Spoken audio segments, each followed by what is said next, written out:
Good morning, Oklahoma. Welcome to Cow-Calf Corner, and happy birthday to the United States and a happy 4th of July to all of you watching.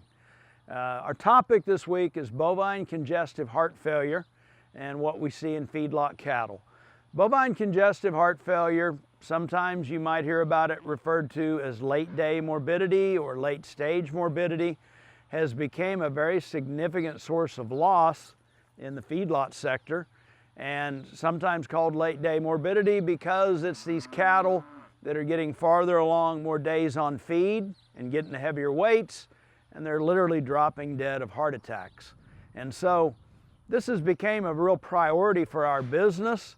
We see several projects that are ongoing around the country collecting research data, and what we talk about today is some of the most recent things that I learned from attending the Beef Improvement Federation meetings a few weeks ago, as far as where we're at in taking a look at a way to potentially select and improve and find healthier hearts in cattle.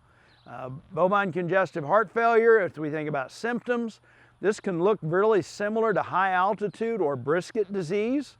It can look very similar to hardware as we think about cattle. The difference is if it's high altitude disease, we can move those cattle to lower elevation and they typically recover.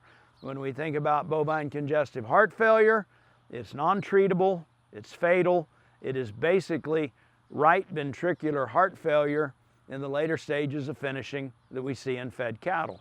So it's something that we need to address, and we have got some interesting and I think encouraging information of where we're at. If we take a look at heart scores, as you see on the screen, we can collect these phenotypes at harvest endpoint on fed cattle, where a number 1 heart score indicates a very healthy heart, and the scale goes up to 5, which is a very remodeled heart with the right ventricle really misshapen and enlarged. Typically, that score of 5 is what we see in these cattle that are actually perishing from bovine congestive heart failure. In collecting these phenotypes, what we have learned to this point, and a lot of these trials are ongoing, and we continue to collect more data, it is encouraging that this looks to be a polygenic trait, meaning a lot of alleles contribute to its inheritance.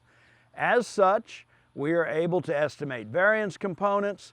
It looks like the heritability of heart score is going to be in the low to moderate range, meaning that selection to try to improve heart scores or select for healthier hearts is possible.